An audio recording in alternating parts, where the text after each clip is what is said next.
Bonjour à tous, j'espère que vous allez bien, que vous êtes en pleine forme. Bonne fête du 14 juillet, reposez-vous bien, profitez pour faire la fête. Et on va faire un petit cadrage du DAX pour démarrer la journée, parce que de toute façon le marché est ouvert, hein, donc ça cote.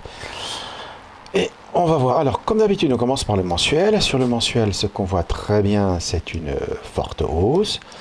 Un petit peu ralenti le mois précédent avec un doji. Le doji, on craignait une cassure par le bas, donc il fallait surtout qu'il remonte assez vite. Il a remonté, il a fait un nouveau plus haut. Un niveau plus haut, et même si là il retrace, on est toujours dans une forte tendance haussière. Bon, très bien, une fois qu'on a dit ça, on avait ici l'objectif à 26 450. Je fais que de répéter des choses.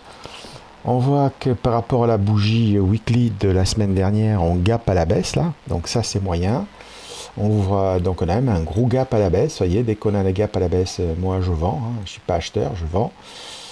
Et donc là, ce matin, j'ai mis un peu de temps avant de faire ce petit cadrage du DAX, simplement parce que j'essaie de rentrer des positions à la vente, hein.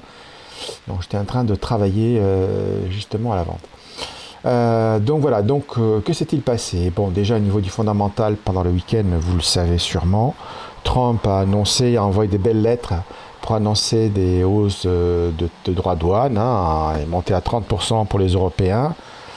Donc on est dans un contexte toujours de guerre commerciale, de hausse des taux, etc.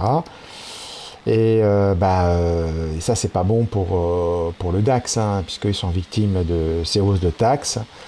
Et donc forcément ils sont très impactés. D'où le gros gap à la baisse ici, hein. Voilà, on s'attendait à un gros gap à la baisse. Le gros gap à la baisse, il a lieu. Et vous savez, quand il y a un gap à la baisse, eh ben, moi je vends. Voilà, je me tue à vous le dire, vous ne me croyez pas, parce que quand il y a des gaps à la baisse, généralement ça enchaîne à la baisse. D'ailleurs là, vous voyez, il y a un gap ici à la baisse. Hop, on enchaîne. Et ben moi je reste vendeur. Et on voit ici la zone où ça devrait rebondir, là, par ici, 23 833, donc il y a de la marge. Donc moi je travaille à la vente, hein. Donc j'ai rentré une belle position tout à l'heure. Et du coup, on va voir un H4, qu'est-ce que j'ai fait et pourquoi je l'ai fait. Donc, alors là, peut-être que le marché va me contredire, hein. Moi j'ai vendu par ici, vous voyez. Ah, ici, une belle zone de mèche ici, je voulais pas que ça franchisse ça. Donc c'est sur la bande de Bollinger et vers le nuage Ishimoku. Voilà où je voulais vendre. Donc là, j'ai un peu travaillé, Et là, ce qui n'est pas très bon, puisque j'avais une belle position que j'avais rentrée, c'est que pour le moment, avec la Kijun Tenkan ici, il a résisté. Il revient et surtout que la bande de Bollinger s'ouvre. Donc ça, c'est moins moyen pour mes ventes, mais enfin, je reste vendeur. Bon, il va falloir que je me dépêche de faire le DAX, j'ai des positions à gérer, hein. Et surtout, vous voyez la ligne marron ici que j'ai tracée. Ça, il ne faudra pas le franchir à la hausse. Si on franchissait à la hausse avec une clôture horaire au-dessus, je me retourne, je recommencerai à travailler à l'achat. Ok? Voilà, donc vraiment, quand on est sur une tendance à baissière, on fait des plus hauts de plus en plus bas et des plus bas de plus en plus bas. Donc, on ne doit pas faire un plus haut que celui-là. Au contraire, on doit faire un plus bas que celui-là. Donc, si on clôture en horaire au-dessus de ça, hop, j'arrête mes tentatives de vente et je me retourne à l'achat. Ok, donc là c'est simple, hein, comme stratégie, hein.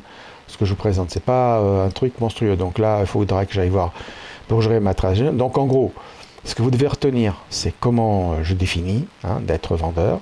Je suis vendeur, je tente de vendre jusqu'au nuage Ishimoku. La bande de Bollinger, tant qu'elle est fermée, ça m'intéressait. Maintenant qu'elle est ouverte, c'est moyen, quoi. C'est déjà moins bon, hein. J'aime pas vendre quand la bande de Bollinger est ouverte. Bon. Je dois respecter mon plan et donc je vais devoir travailler sur des signaux, rechercher de nouveaux signaux pour tenter de vendre. Toujours pareil, dans la même zone, voir jusqu'au nuage, jusqu'à cette ligne marron. Maintenant, il va falloir que j'aille gérer ma position. Donc en gros, vous avez compris, je vends tant qu'on est en dessous de cette ligne marron là. Ouverture en gap à la baisse, ça devrait enchaîner à la baisse et pas à la hausse. Mettez-vous bien ça dans le crâne. C'est ce qui vous permettra de suivre une tendance pendant le plus longtemps possible. Donc voilà, je tente de vendre. Voilà, là le marché n'est pas parti tout de suite. La Kijun a résisté. Donc je vais continuer à travailler là et il va falloir que je vous laisse pour gérer. Je pensais être tranquille pour faire mon live. Et finalement, il va peut-être falloir que je reparte à la bataille ici pour tenter de vendre au mieux tant qu'on est sous la ligne marron. Il faut des signaux, etc. Voilà, je vous ai tout dit. On a des chiffres de l'inflation dans l'après-midi, je crois, pour les US, hein, rapidement. Ouais, voilà, des chiffres de l'inflation, donc ce sera à 14h30. Ça aussi, ça peut faire bouger le marché. Et voilà, je vous ai tout dit. Je vais vous laisser et je vous dis à bientôt. Bye bye.